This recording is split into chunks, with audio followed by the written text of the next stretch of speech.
My name is Dusan Omercevic, and it's my great pleasure to host Ursula Lavrencic today. Ursula is founder of KOBI, and I could tell you many other impressive things about her, but it will be much more interesting to hear it directly from her. So, Ursula, how would you introduce yourself? Hi, hello, Dusan. So my background is in design and architecture. I'm by profession, have the engineering degree from architecture, but have been working in pedagogic design for many years now.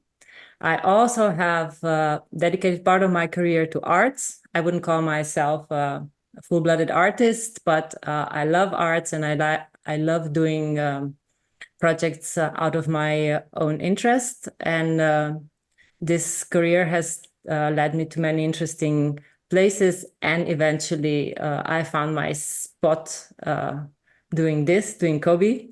And I have a feeling that everything I learned so far contributed to building up the knowledge and the skills that I need now to drive this project further. You started KOBI because of your personal experience parenting a child with dyslexia.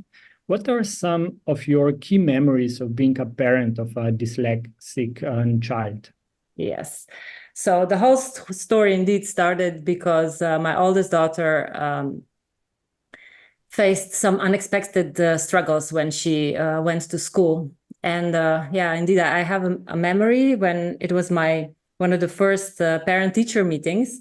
And the teacher was telling me, yeah, when she climbs under the table, I just let her be, and then she comes out. And the only thing that was like going through my head was like, what do you mean? My fierce, confident 6-year-old who goes and talks to any stranger on a street climbs under the table.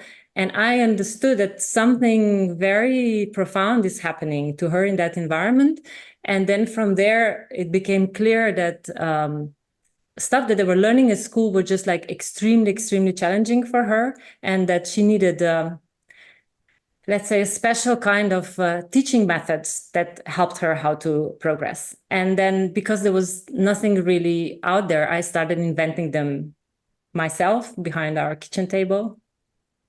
Interesting. And I believe that KOBI is now helping many other children in Slovenia coping with dyslexia. Can you maybe tell us more about your successes in Slovenia already?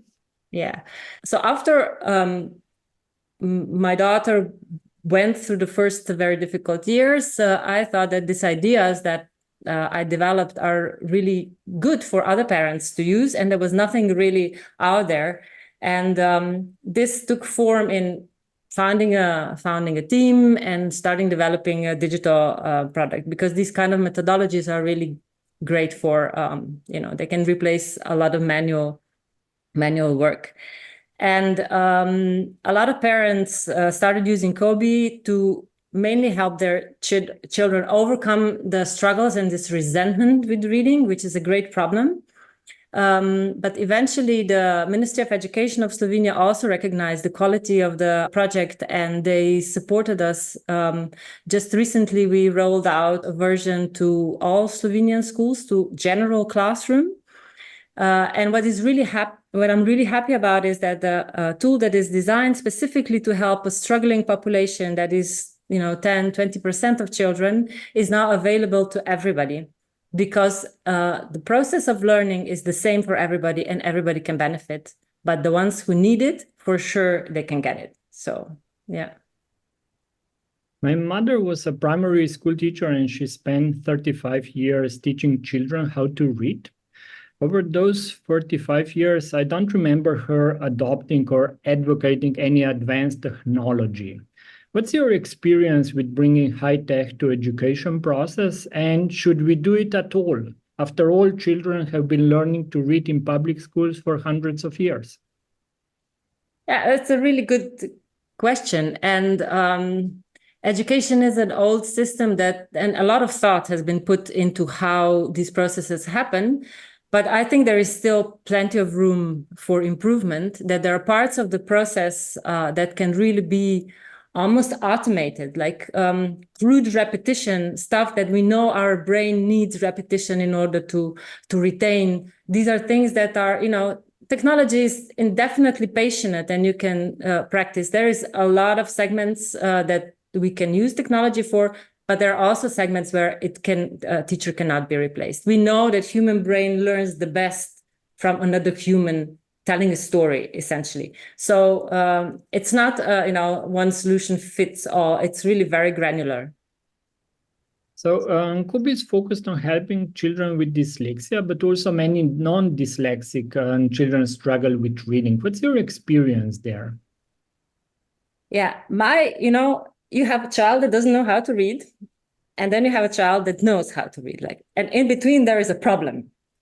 And some children are in a couple of months out of this problem, and they learn and they start to progress, and they get traction, they like it, and they practice and so forth. But some children get sort of stuck in this problematic area.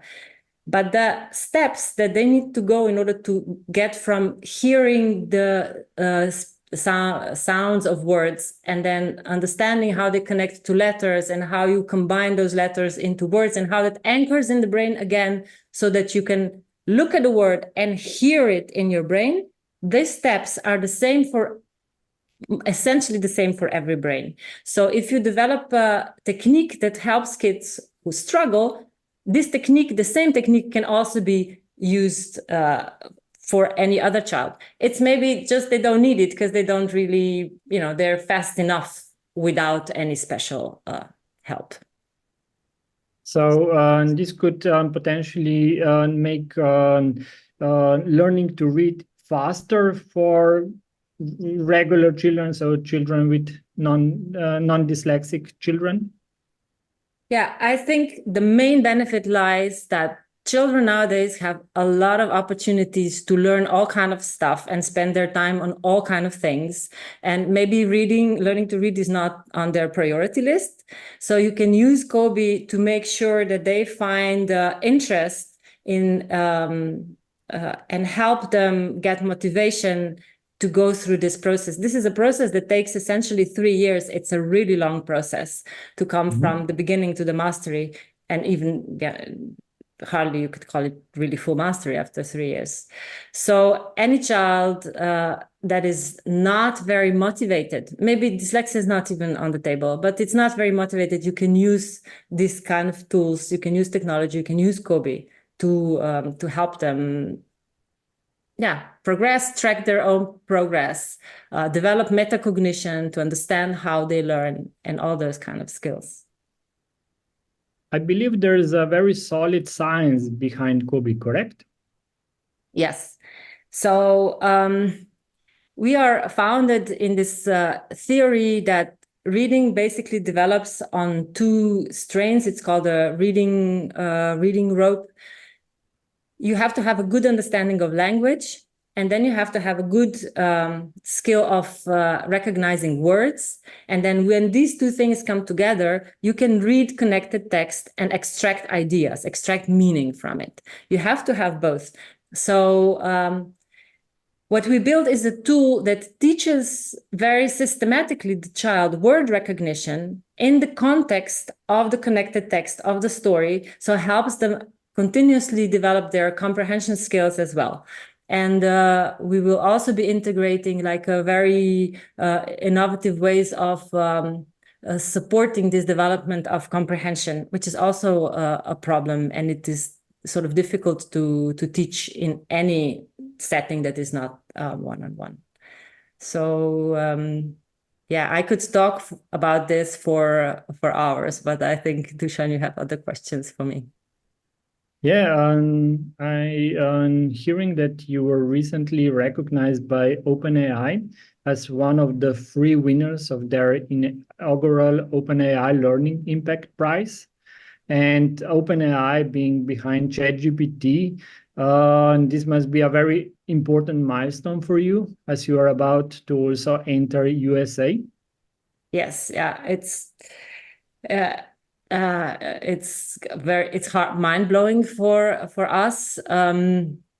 So especially because we got this prize coming first through a layer of another prize, which is called Tools Competition Award, and they really look at the learning sciences that are behind any tool submitted. There were 1,900 submissions there, and only, as you mentioned, 3 OpenAI awards were awarded.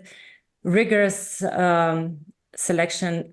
Recently, a couple of days ago, we had a meeting with OpenAI team, and they said that their commission unanimously chose our proposal. And I think all the efforts and sleepless nights of trying to puzzle solution together, and the team and the company and everything has really been paid off with these 2 recognitions. And when we can expect KOBI being available in USA? Yes. So obviously, after building the first product that is really focused on the Slovenian language, even from the beginning, we wanted to build a multilingual and content agnostic solution, because kids don't learn how to read in a vacuum. You can't put them in a lab setting and expect you can feed them everything. For us, it was important that is open towards different types of content. But we knew Slovenia is very, very small, that we want to build a solution for other languages.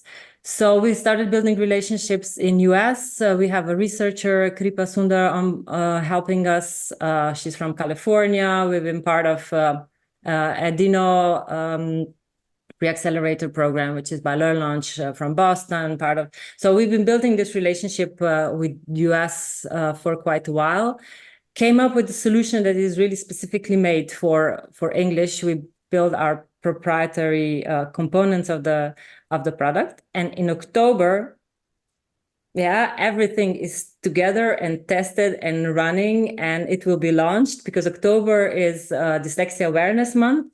It's a very special month for our community, and this is the moment where we want to offer the community what we've built. So can you maybe share what are some of the key improvements that we can expect in the next version of KOBI? Okay, so in last year, we built the product from ground up again. We integrated new technologies. The biggest change is the speech recognition. So we actually now listen to the child, how he or she is pronouncing the words.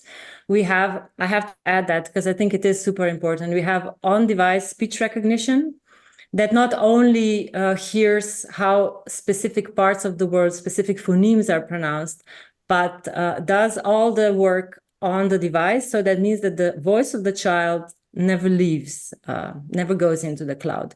And I think that as designers of educational technology, we have to be super alert about these issues, that privacy by design, should be a must for companies like us. So I know that your background is in architecture and design, but you obviously become master in AI technology as well. So can you maybe tell us what was your journey in getting hold of generative AI tools, and maybe extend more how you kind of leverage AI in KOBI? Yeah, so, a couple of years ago, I was telling to my friend when we just started with this project, could we just build something that generates questions based on this specific story, or maybe helps the child find the answer? Like, this would be so amazing. And then, they were saying, yeah, but I think you were even one of the people that I was telling this idea. I was going around like, who can help me build this?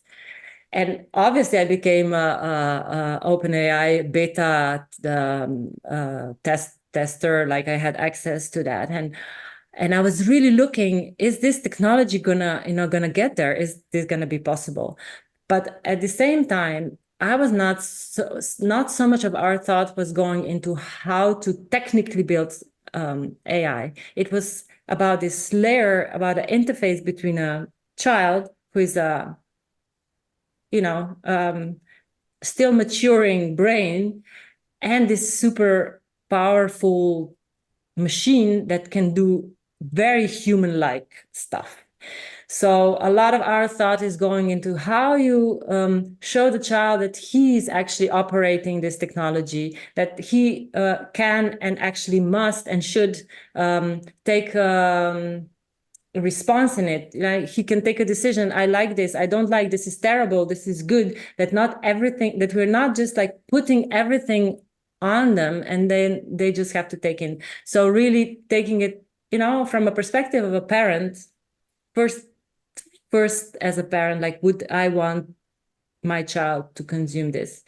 And a lot of thought has been going into how should the interaction between the AI and the children be. And also, I think we're taking it slow enough to be able to make sure that our assumptions are also, proved to be right. And maybe just one thing, why it means really a lot, this award to me, is because I know that OpenAI as a company, they are really aware how powerful their technology is, and they're putting a lot of effort into, building it, the responsibility into it. So I think that's a good. This is why also we were maybe a good match for them. Yeah, there are so many ethical questions involved with generative AI, and I assume that when parents hear AI and being in touch with their children, they certainly have a lot of questions and concerns. So how do you address their concerns with regards to safety, using AI for education of their children? So we'd be very interested to hear what kind of questions you are getting and how do you address them? Okay, so on one hand, you have AI that is very technical, such as speech recognition. We couldn't have speech recognition without AI, and now speech recognition is getting so good. And as I explained a little bit before, we make sure that the voice of a child just doesn't leave the device, so everything happens on the device. It's not only about AI, it's in general about data privacy. This is touching here, right? Also what you're feeding out there. And then secondly, I really think that parents, once they test our product, they see that there is no such thing as free prompting. It's like not that the child by accident could trigger something that is unpredictable, because we give them space. It's like parenting a small or any child. You give them space, but then you make sure that they don't, that there is a fence if there is highway. So we fence the environment and let them play within that safe environment. I think that would be it should the best. be a very safe playground for children to learn how to read. Yes, definitely. I think this is the first thing that every parent thinks about, right? That's for sure. So I believe that you only got started with KOBI, that your ambitions are very high. So can you maybe share with our viewers what is your vision for KOBI? Yeah, I think we're living in extremely exciting times. New foundational technology is, sweeping our society. Education as a system definitely will change, will transform, but our brains will not transform that fast. So how we learn is still very mysterious. There is a lot to be discovered there.